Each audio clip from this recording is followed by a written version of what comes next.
When Matt Gaetz's on-air rant about woke tacos led to a frivolous lawsuit against a Dallas food truck owner, he never expected the owner's congresswoman to personally deliver the legal counterpunch. The moment the video of the press conference hit social media, it exploded. The clip, raw and filmed on a dozen different cell phones, was a stark contrast to the polished production of Gaetz's nightly program. Within an hour, #Taco Truck Takedown and #Crockett Countersuits were trending nationally. News producers, initially dismissive of a local Dallas story, scrambled to get correspondents on the ground. On his set at the OAN studios, producers for The Matt Gaetz Show were already cutting clips and drafting responses, recognizing that a segment they'd considered throwaway filler had just metastasized into a national political incident with a formidable and deeply prepared new adversary. The battle wasn't just about tacos anymore. It was about the weaponization of a media platform against a private citizen, and Jasmine Crockett had just turned the weapon back on its creator. 48 hours earlier, the conflict was nothing more than a low hum of anxiety in the chest of Elena Rodriguez. Her world was the 24-foot converted step van that housed La Lucha Tacos. The name, The Struggle, was a nod to her grandfather, a union organizer, and to the daily grind of running a small business. The truck was her life, purchased with a second mortgage on her small Oak Cliff house and every dollar of her savings. It smelled of slow-braised barbacoa, fresh cilantro, and searing corn tortillas. On Tuesday morning, that world had been invaded. A friend had sent her a text with a link to a video clip. "Elena, you need to see this." It was from the Matt Gaetz Show. She watched it, standing on the cracked pavement where she parked her truck for the lunch rush. Gaetz's face, smug and backlit in the studio glow, filled her phone screen. He was holding up a screenshot of her Instagram page. On it was a photo of her signature brisket taco and, in the bio, next to her name, Elena. She, her. Below it, the simple phrase, "All are welcome here." "Folks, it's not enough that they're coming for your kids in the classroom," Gaetz began, his voice dripping with theatrical concern. "Now they're coming for your lunch, looking at a taco truck in Dallas, Texas." La Lucha Tacos. Sounds tough. But look closer. It's the woke agenda on wheels. They're putting pronouns in the tortillas now. You can't just get a taco. You have to get a lecture on gender ideology with your carnitas. He chuckled. What happened to just selling food? This is the problem. They want to shove their politics down your throat, literally. I bet those tacos taste like disappointment and socialism. The segment was short, maybe 90 seconds. It was a cheap, easy shot. For Gaetz, it was content. A way to fill a block and fire up his base about a threat that didn't exist. He moved on to the next topic, without a second thought, the producer's voice in his earpiece already teeing up a segment on border security. He was confident, relaxed. He was the ringmaster of a outraged circus that brought him fame and influence. A food truck in Dallas was less than a gnat on his radar. He wouldn't have been able to recall its name 5 minutes after the show wrapped. For Elena Rodriguez, it was an earthquake. Her phone began to buzz. First, it was friends asking if she was okay. Then, the tenor changed. The comments on her Instagram page turned vile. Strangers flooded her feed with insults, calling her a groomer, a communist, and worse. 1-star reviews from people who had never been to Dallas, let alone her truck, appeared on Google and Yelp. "The meat is probably fake, just like her gender," one read. Another said, "Told my kid he couldn't have a taco unless he picked a pronoun." Sick. Elena felt a wave of nausea. She wasn't an activist.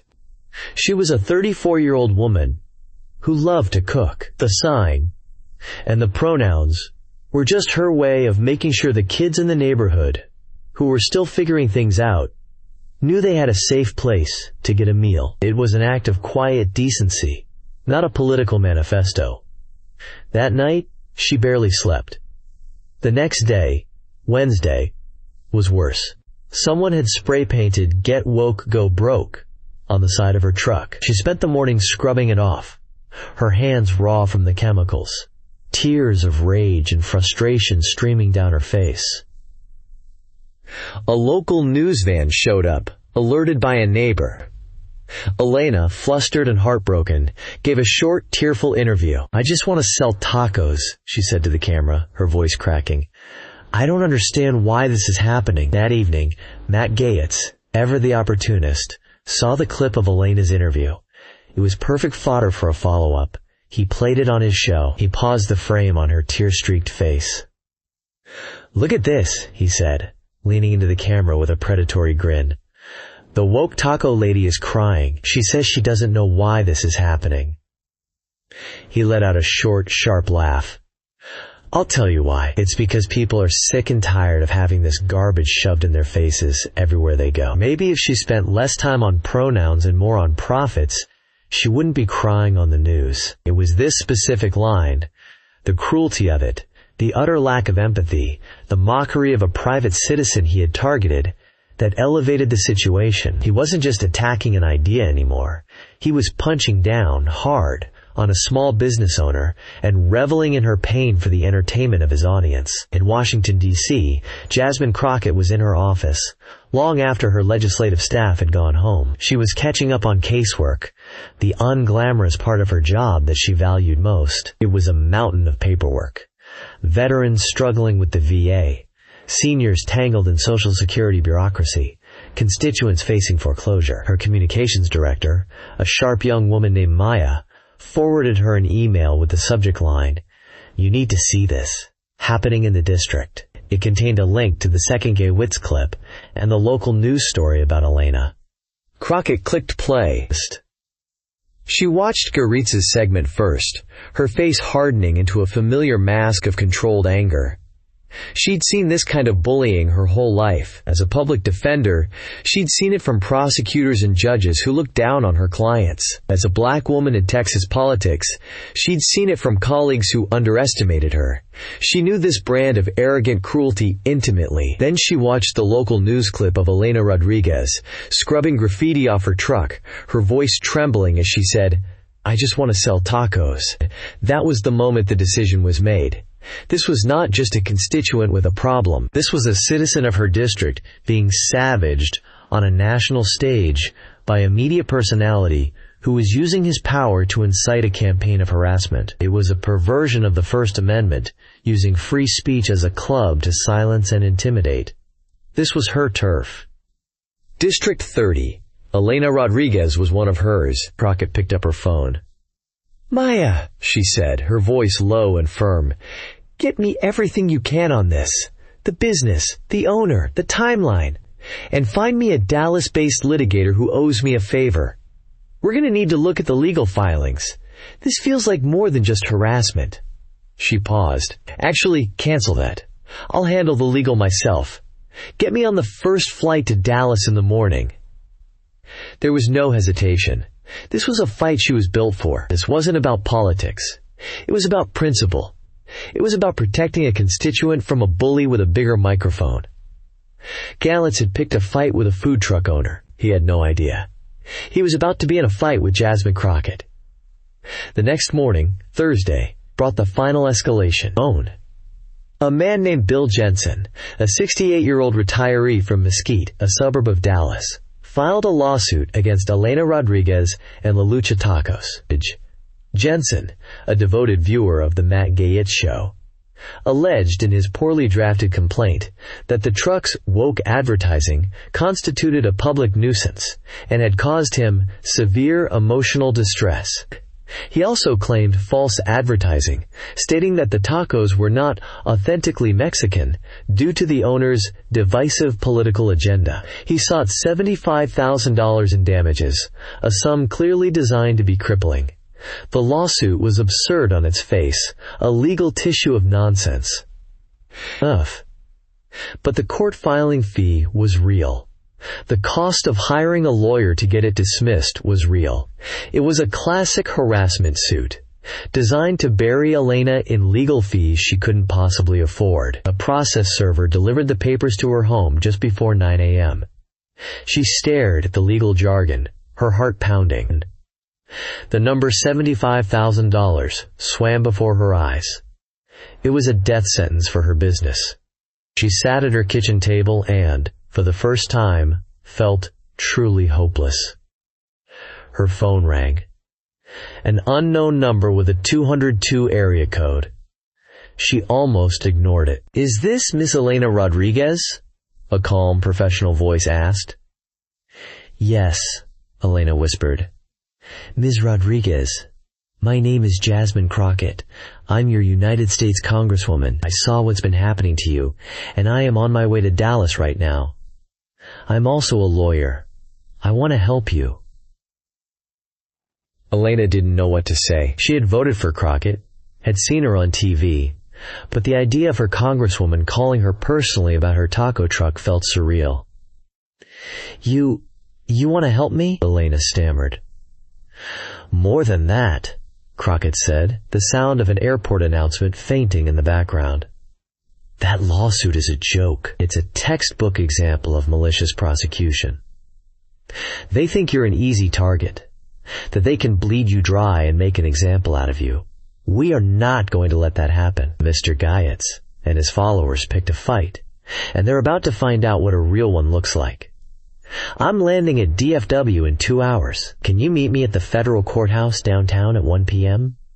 The federal courthouse. The words sent a fresh jolt of fear through Elena. "What are we going to do?" Crockett said, her voice imbued with a sudden, steely certainty that traveled through the phone and into Elena's kitchen. "Are going to hold a press conference, and then we are going to sue the man who sued you right back into the Stone Age." The rewind was complete. The players were in position. Gaetz, oblivious in his Florida studio, was likely thinking about his ratings. Crockett was in the air, her legal mind already outlining the countersuit, drafting the arguments, preparing for the confrontation. And Elena Rodriguez, who 48 hours ago was just a woman who wanted to sell tacos, was driving towards downtown Dallas to stand on the steps of a federal building and fight back. The battlefield was set. When Jasmine Crockett's flight touched down at Dallas-Fort Worth International Airport, the air outside was already thick with the oppressive heat of a Texas summer. She strode through the terminal with a focused intensity that parted the crowds of travelers. There was no congressional pin on her lapel, no fanfare. Today she wasn't just a legislator. She was a lawyer heading into a fight. Her aide, Maya, trailed a step behind, her own phone already buzzing with inquiries from reporters who had picked up on the social media chatter about Elena's lawsuit. "The Dallas Morning News is asking for a comment," Maya said, keeping pace. "Tell them we'll be making a full statement at 1-page M on the steps of the Earl Cabell Federal Building," Crockett replied without breaking stride. "And get me a location on Mr. Bill Jensen of Mesquite. I want to know everything about the man who filed this suit." They met Elena Rodriguez at a small, sterile coffee shop a block from the courthouse. Elena was sitting at a corner table, a styrofoam cup of untouched water in front of her. The lawsuit papers were spread out on the table, their dense legal text looking like an alien language. She looked small and exhausted, as if the weight of the last 2 days had physically compressed her. When Crockett walked in, Elena stood up, her movements uncertain. Crockett extended a hand, not for a politician's handshake, but with the firm, reassuring grip of a counselor. "Elena," she said, her voice softer than it had been on the phone. "I'm Jasmine. I'm so sorry you're going through this." She slid into the chair opposite Elena, placing her leather briefcase on the floor. She didn't open with politics or platitudes. She pointed directly at the papers on the table. "May I?"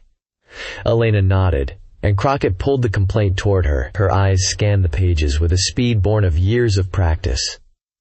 Dissecting arguments, identifying weaknesses, her expression shifting from empathy to a kind of clinical, predatory focus. "Okay," she said after a minute of silence, pushing the papers back toward the center of the table. "Let's talk about this. First thing you need to understand is that this document is an instrument of fear. It is not designed to win in a court of law. It is designed to scare you into submission. It's a bully's tactic, and it is going to fail." She began to pick it apart, piece by piece, translating the legalese into plain English. Count 1. Public nuisance, Crockett said, tapping the page. For that to be true, you'd have to be interfering with a right common to the general public, like blocking a public road or polluting the air. A sign on your private property that someone voluntarily approaches? That's not a nuisance. That's the First Amendment. A first-year law student would be embarrassed to make that argument. She moved to the next point. Count 2. Intentional infliction of emotional distress. This one is my favorite. It's utterly absurd. For him to win, he'd have to prove your conduct was extreme and outrageous, and that you acted with the specific intent to cause him severe emotional distress. Did you wake up yesterday and think, I'm going to put a sign on my truck to specifically harm a man named Bill Jensen in Mesquite? Elena let out a shaky laugh, the first sound she'd made beyond a whisper. No. Exactly, Crockett affirmed. He sought you out. His champion, Mr. Gaetz, put your face on national television and cinched his followers on you. If anyone has a claim for emotional distress, it's you. Finally, she addressed the last count. False advertising. He claims your tacos aren't authentic. Elena, is there a legal definition of an authentic taco? Is there a taco court that presides over these matters? I use my grandmother's recipe for the barbacoa, Elena said, a spark of indignation in her voice. It's more authentic than anything he's ever tasted. And that's the point, Crockett said, leaning forward. This isn't about the law. This is about intimidation. This man, Mr. Jensen, is a proxy. He's a willing pawn in a game Matt Gaetz is playing to get ratings and score political points. Gaetz can't sue you for having a sign he doesn't like, so he gets one of his viewers to do it for him. He launders his harassment through the court system. That is why we are not just going to defend, we are going to attack. Crockett's voice dropped, taking on a hard, precise edge. We are filing a countersuit for malicious prosecution. We will argue that Mr. Jensen, acting with encouragement from a national media figure, initiated a civil proceeding against you with malice and without probable cause, for the sole purpose of harassing and financially crippling you. We're not just going to ask the court to dismiss his frivolous case. We're going to ask for damages. For the graffiti, for your lost business, for the reputational harm, for the attorney's fees you are now facing. We are going to make this so painful for him that no one who watches that show will ever think of pulling a stunt like this again. As Crockett spoke, a profound shift occurred within Elena Rodriguez. The fear that had paralyzed her began to burn away, replaced by the hot, clarifying fuel of anger. She wasn't just a victim in a story someone else was telling. She was a fighter in a struggle that had been brought to her door. She thought of her grandfather, the union man who had faced down company goons and hostile police. She thought of the name of her truck, La Lucha, the struggle. She straightened her back. When I saw the lawsuit this morning, Elena said, her voice steadier now, I thought I was going to have to sell the truck. I thought everything was over. She looked at Crockett. You really think we can fight back? I don't think it, Elena.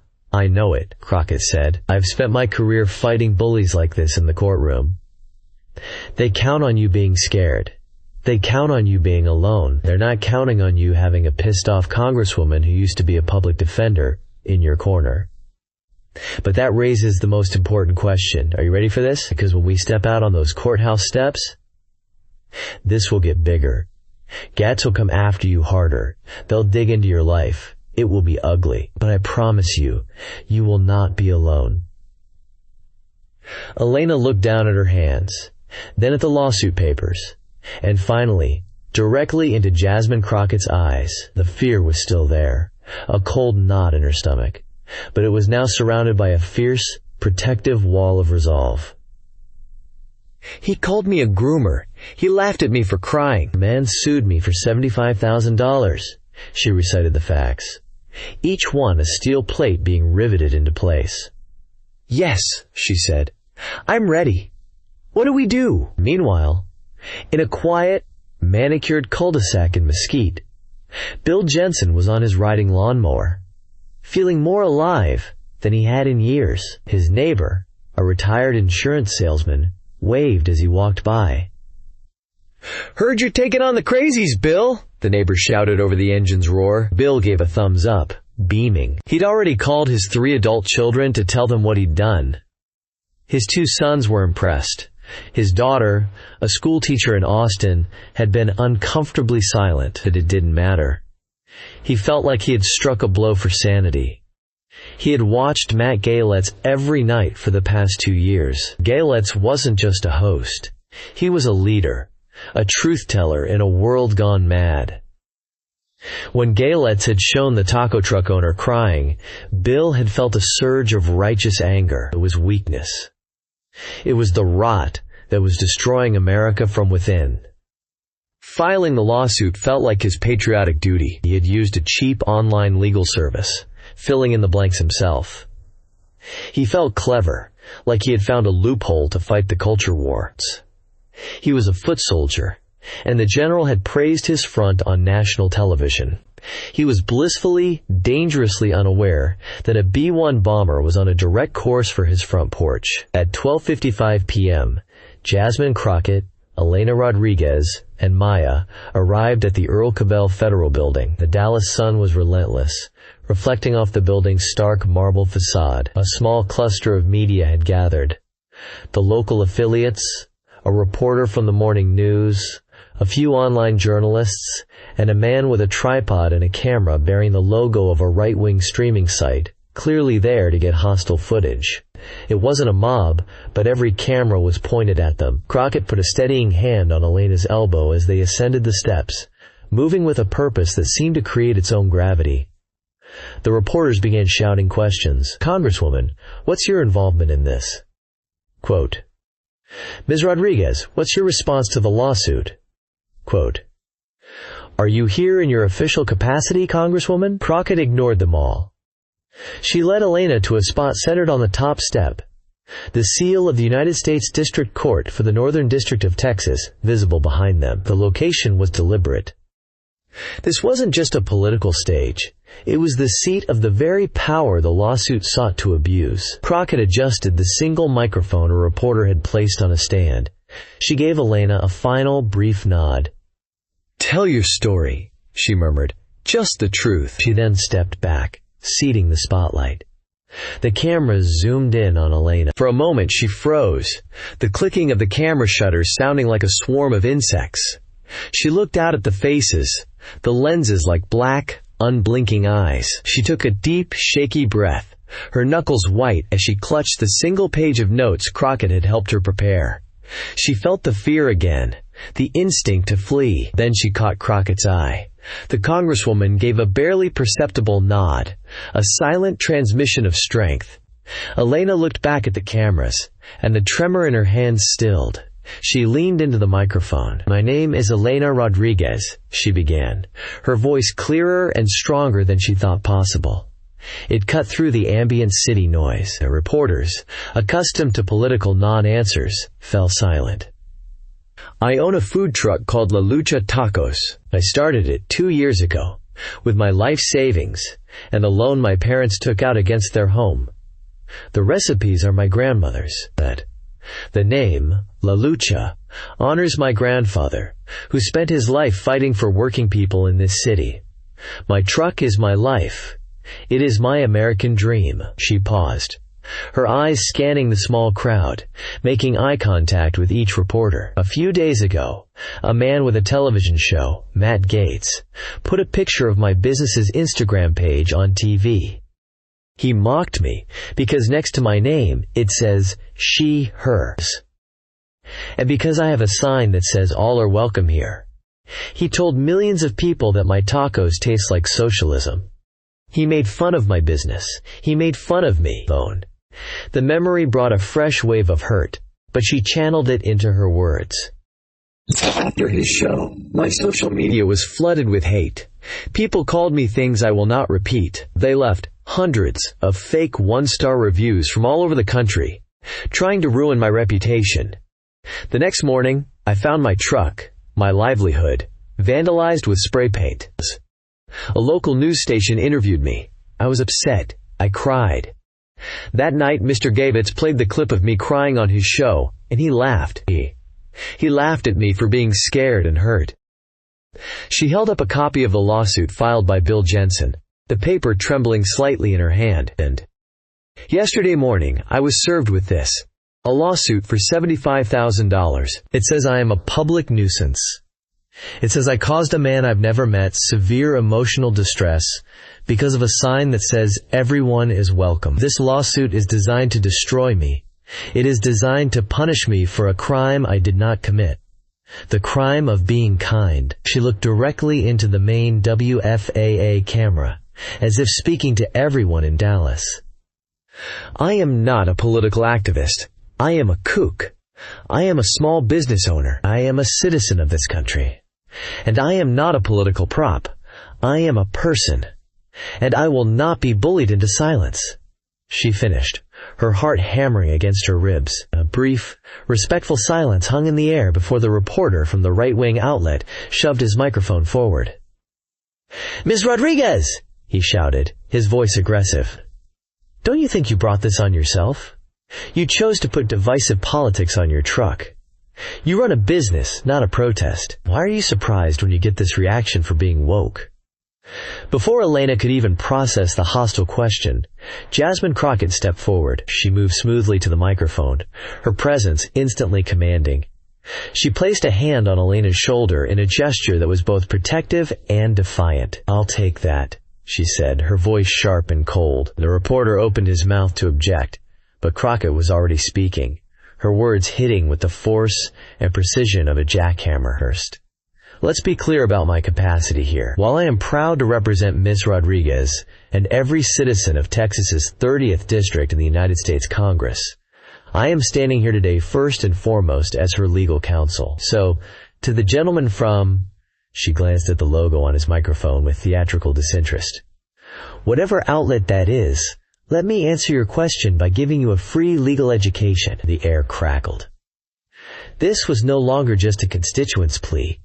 It was a lawyer's opening argument. "You asked if Ms. Rodriguez brought this on herself by expressing a welcoming sentiment on her private property," Crockett began, her eyes locked on the reporter. "What you are really asking is whether a citizen forfeits their right to be free from harassment and malicious litigation the moment they express a viewpoint you or your viewers disagree with. The answer, under the Constitution of the United States, is an unequivocal and resounding no." The sign on Ms. Rodriguez's truck is a classic example of protected speech under the First Amendment. The idea that it constitutes a public nuisance or infliction of emotional distress is not just wrong, it is a legal farce. It is an argument so frivolous it borders on sanctionable. She took a step closer to the microphone, her voice rising with controlled indignation. "The lawsuit filed against my client is a sham. It is a disgrace to the civil justice system and an insult to the sanctity of this very building behind me. It is a textbook SLAPP suit, a strategic lawsuit against public participation, disguised as a legitimate grievance. Its only purpose is to drain my client's resources, terrorize her, and make an example of her to anyone else who dares to operate a business while holding a belief system that Mr. Gaetz and his followers find objectionable." Now, she pivoted, and it was clear who her real target was. This lawsuit was filed by a Mr. Bill Jensen, but let's be honest about who is truly responsible. This is the fruit of a poison tree planted by Matt Gaetz. On his television program, he targeted my constituent. He lied about her business. He incited a campaign of online harassment and real-world vandalism against her. And when that wasn't enough, he mocked her pain and, by doing so, gave a green light to his most zealous followers to escalate. He used his million-dollar platform to sick a digital mob on a woman selling tacos from a truck. It is a staggering act of cowardice. She paused, letting the weight of the accusation settle. Then, she reached into her briefcase and pulled out a different legal document. She held it up for all the cameras to see.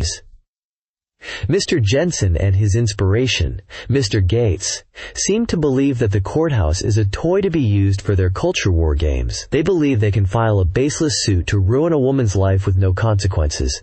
They are mistaken. Her eyes were flinty. Mr. Jensen filed his suit, seeking $75,000. He wanted to make my client a cautionary tale. He wanted to bankrupt her for the crime of being decent. Well, Mr. Jensen, you are about to become a cautionary tale yourself. The reporters leaned in, sensing the climax. This was the moment. Today, Crockett announced, her voice ringing out across the courthouse plaza.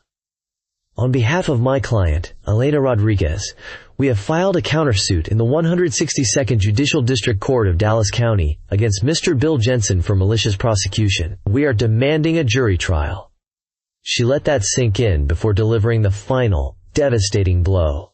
She looked directly into the camera lens, as if speaking to Gaetz himself. Let me be clear.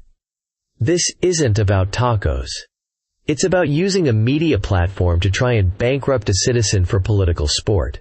My constituent is not a prop, and Mr. Gaetz's viewers are about to learn what a frivolous lawsuit truly costs. For a full 3 seconds, there was absolute silence, broken only by the whirring of camera autofocus motors. It was as if a grenade had been rolled out onto the steps and everyone was waiting for it to explode. Then, chaos. Every reporter began shouting at once. Congresswoman, are you accusing Mr. Gaetz of conspiracy?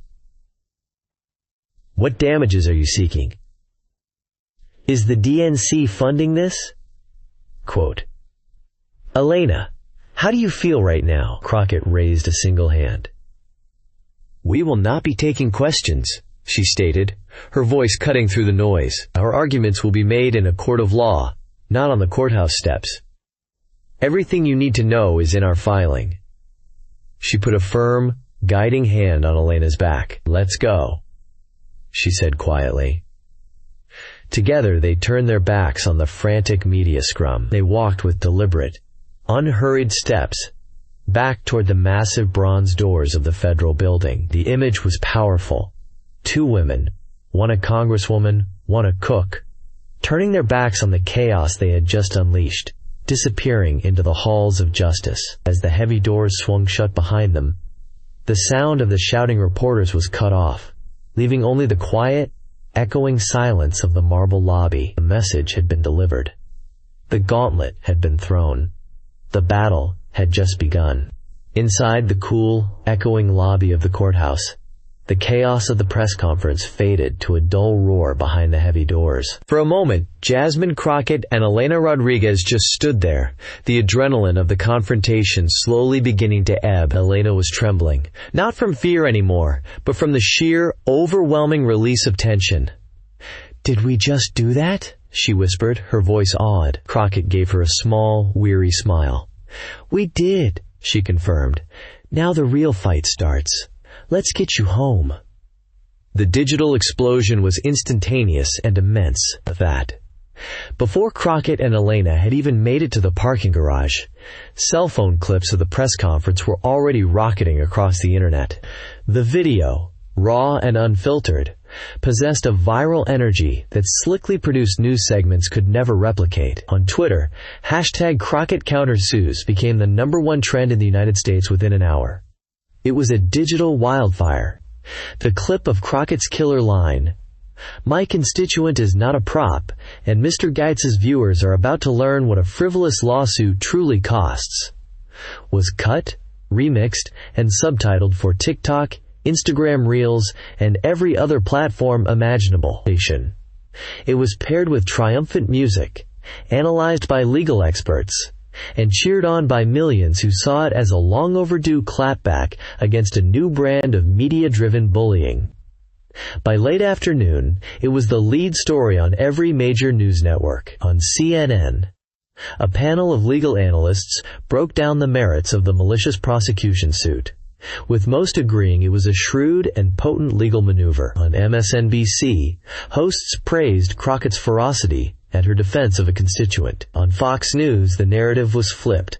Commentators portrayed Crockett as a radical progressive, using a local dispute to attack a popular conservative media figure, framing Elena's lawsuit as a legitimate grievance from a citizen tired of woke politics. The battle lines were drawn not just in court, but across the entire media landscape. The story of a taco truck in Dallas had become a national referendum on speech, power, and the responsibilities of a media personality. That evening, on the Matt Gaetz show, the host dedicated his entire opening monologue to the confrontation. He sat at his desk, a graphic of Crockett's face next to the words, "Radical leftist lawyer," displayed on the screen behind him. He projected an aura of defiant amusement, but a careful observer would notice the tightness in his jaw, the slight stiffness in his posture. He was no longer on the offensive.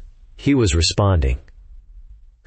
"Well, folks," he began with a smirk, "it seems we rattled a few cages down in Dallas. A congresswoman, a so-called squad member, Jasmine Crockett, held a very angry press conference today. She's upset that a hard-working, patriotic American citizen, Mr. Bill Jensen, dared to use his legal right to sue a business pushing a divisive far-left agenda. He didn't address Crockett's legal arguments directly.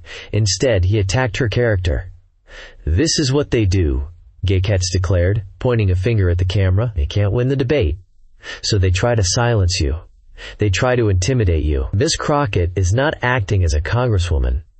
She's acting as a political enforcer for the radical left. She's using her power and position to bully a private citizen, Mr. Jensen, whose only crime was to stand up for traditional values." He then pivoted to his call to actions. "They want to bury him in legal fees.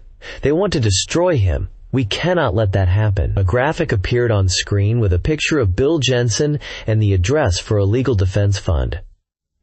"I'm asking you, my viewers, to stand with this patriot. Let's show the radical left that when they come for one of us, they face all of us." He didn't mention the malicious prosecution suit once.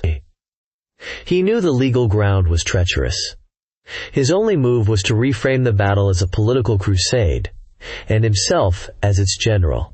Hours later, in a quiet room at the Adolphus Hotel in downtown Dallas, Jasmine Crockett kicked off her heels and sank into an armchair. The adrenaline had long since worn off, leaving behind a profound, bone-deep exhaustion. Her aide, Maya, sat opposite her, a laptop open, scrolling through the deluge of media coverage. "Well, you wanted to get his attention," Maya said dryly.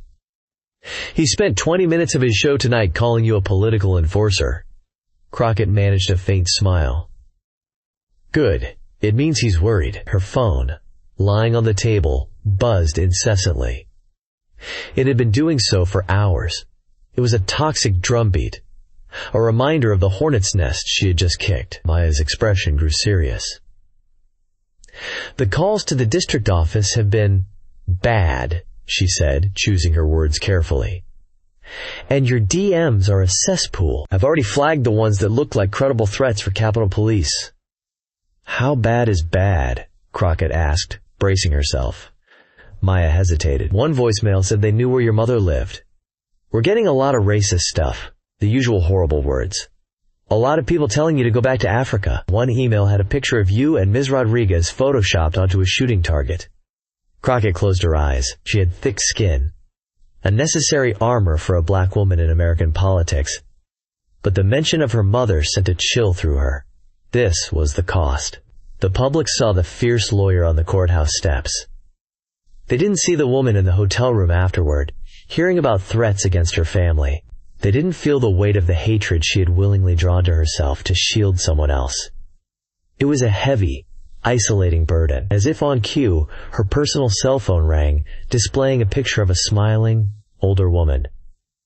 "Mama," she answered, forcing a lightness into her voice she did not feel. "Jasmine Felicia Crockett." Her mother's voice came through the line, laced with that unique blend of pride and terror that only a mother can possess. "Saw you on the news. You were magnificent. You made me so proud." "Thanks, Mama," Crockett said, her throat tightening. "But baby," her mother's voice dropped, becoming thick with worry. "You have to be careful. These people you're fighting, they're not normal. They are filled with so much hate. I'm worried about you. Are you safe? This was the hardest part, harder than facing down Gaetz, harder than the legal battle ahead.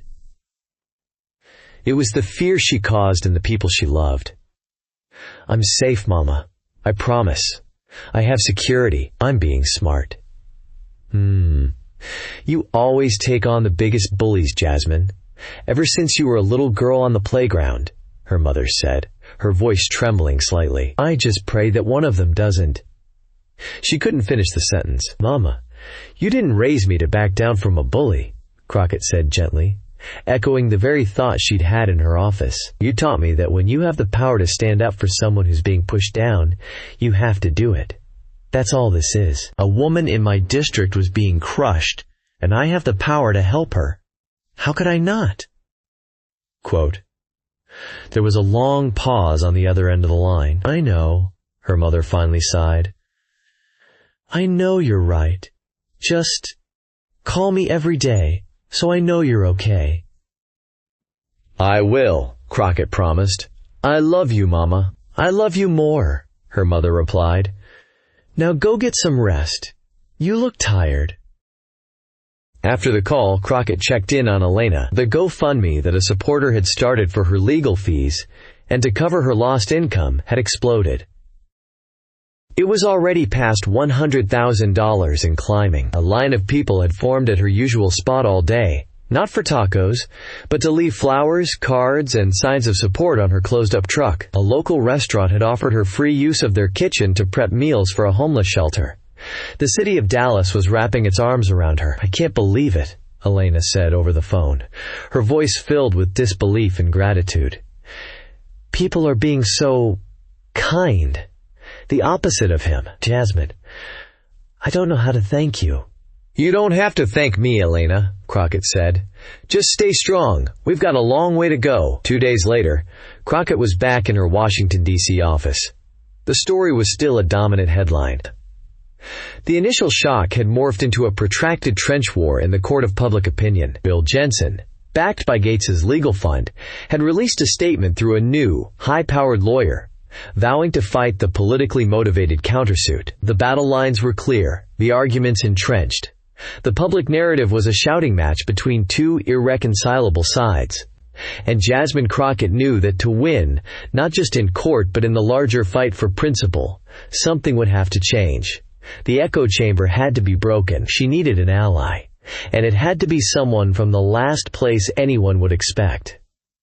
The week following the press conference was a maelstrom. The news cycle, which usually has the attention span of a gnat, remained fixated on the story, which had now been dubbed Taco Gate by some and the Dallas Counterpunch by others. The fight settled into a grinding war of attrition in the court of public opinion. Jasmine Crockett's office meticulously managed the legal front, filing discovery motions and preparing for the long haul of the malicious prosecution case. Matt Gaetz used his nightly show as a bully pulpit, framing Bill Jensen as a martyr and Crockett as a villainous censor. The legal defense fund for Jensen swelled. But so did the GoFundMe for Elena Rodriguez, which had now surpassed $500,000, a testament to the powerful chord her story had struck. The narrative was deadlocked, a perfect reflection of a polarized America.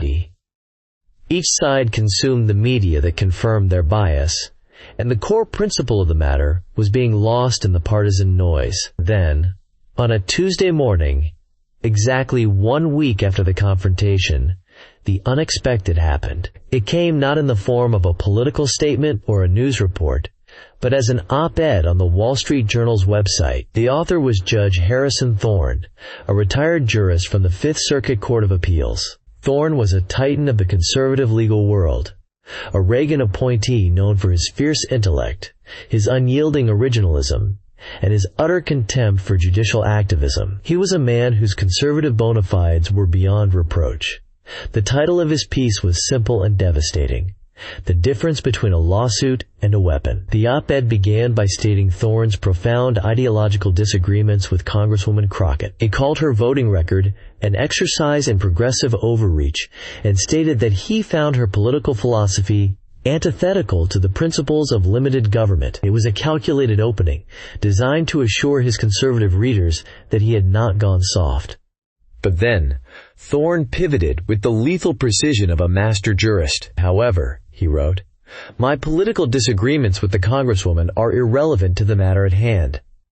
The issue currently unfolding in Dallas is not about politics. It is about the sanctity and integrity of the American civil justice system, a system that is being perverted for political sport." He went on to eviscerate the lawsuit filed by Bill Jensen. Without emotion or hyperbole, he clinically dismantled it, calling it an embarrassing pastiche of legal fallacies and a textbook example of a complaint filed in bad faith. He explained that the courts are not a forum for expressing displeasure with a business owner's signage. To allow such a suit to proceed, Thorne argued, is to declare open season on any citizen by any other citizen who dislikes their politics, their religion, or the color of their skin. It transforms the courthouse from a place of remedy into an arena for partisan bloodsport.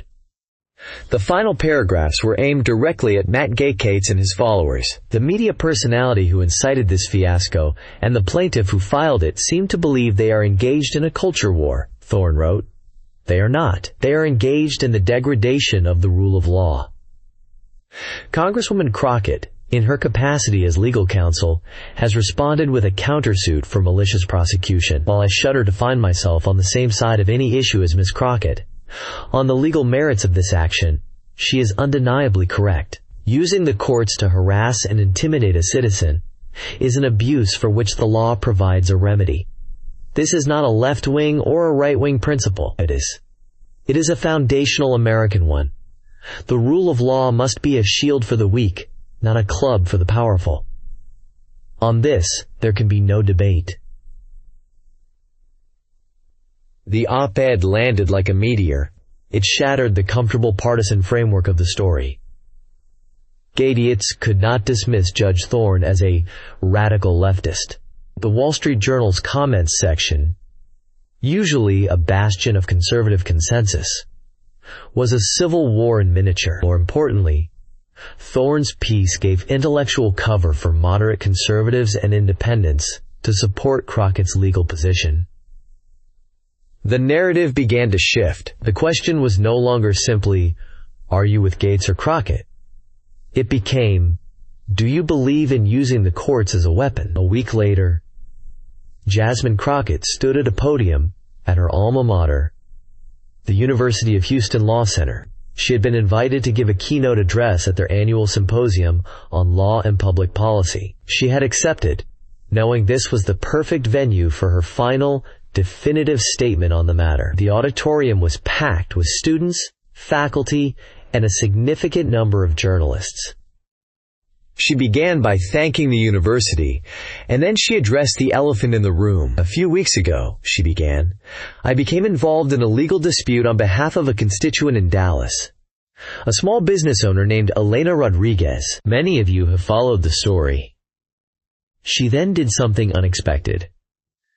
"I want to begin by acknowledging the recent op-ed written by the Honorable Harrison Thorne. Judge Thorne and I agree on almost nothing when it comes to politics.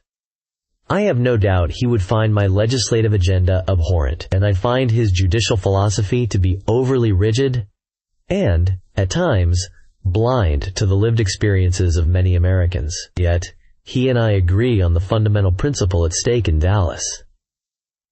She looked out at the faces of the law students. "The principle is this. Our legal system cannot become a weapon. It cannot be a tool for the rich and powerful to bully the powerless into submission. It cannot be an extension of a cable news show's outrage of the day. When a media figure with a national platform can target a private citizen, incite a campaign of harassment against her, and then encourage a proxy to file a baseless lawsuit to financially cripple her, the rule of law itself is under attack." She connected the fight directly to her own past. "Before I was a congresswoman, I was a public defender. I represented people who had no one else, people who the system was designed to crush. I fought against prosecutors who overcharged and judges who were indifferent. I saw every day how the law could be bent and twisted to serve the powerful. The fight for Elena Rodriguez is the exact same fight. The bully is different. It's not a prosecutor, it's a media personality. But the dynamic is identical. It is an abuse of power, plain and simple. Her voice resonated with passion and conviction. This was never about tacos. It was never about pronouns. It was about whether a citizen in this country has the right to exist, to run her business, to pursue her small piece of the American dream, without being made a target for someone else's political gain. The First Amendment protects your right to speak. It does not protect your right to use the courts to silence others. My client, Ms. Rodriguez, is not a prop. She is a person. And the foundational promise of our legal system is that every person, regardless of their wealth or political power, deserves equal justice under the law. That is the principle we fought for on those courthouse steps. That is the principle we will continue to fight for in that courtroom. And it is a principle that should unite all of us, liberal and conservative, Democrat and Republican. She concluded her speech to a thunderous, standing ovation. She had elevated the debate beyond the partisan mudslinging and defined the battle on her own terms. She had won in the court of public opinion not by being the best politician, but by being the best lawyer, the most passionate and principled defender of the rule of law itself. Over the next month, the legal cases moved forward, but the momentum was unstoppable. Faced with a deposition where he would have to answer, under oath, about his motivations and any potential coordination with the Matt Gaetz show, and with his high-priced lawyer explaining the massive financial risk of losing the malicious prosecution suit, Bill Jensen folded. The settlement was finalized quietly. He agreed to drop his lawsuit, issue a formal, public apology to Elena Rodriguez for the harassment and baseless legal action, and pay a confidential sum. The day the settlement was announced, Elena, in a statement released by Crockett's office, announced that the entirety of the settlement funds would be donated to establish a grant program administered by the Dallas Bar Association to provide pro bono legal services to small business owners facing harassment lawsuits. The lasting echo of the fight, however, wasn't heard in a courtroom or a press release. It was heard in a small coffee shop in Grand Rapids, Michigan. The owner, a young man named Ben, had been facing a relentless online harassment campaign from a local extremist group for weeks. His crime was hosting a drag queen story hour for children and families. They had flooded his business with one-star reviews, called his landlord with false complaints, and were now threatening to protest outside his home. He was terrified. He was on the verge of canceling the event and issuing a public apology, just to make it all stop. One night, sitting alone in his dark coffee shop, he scrolled through his phone, his thumb hovering over the delete event button on his Facebook page.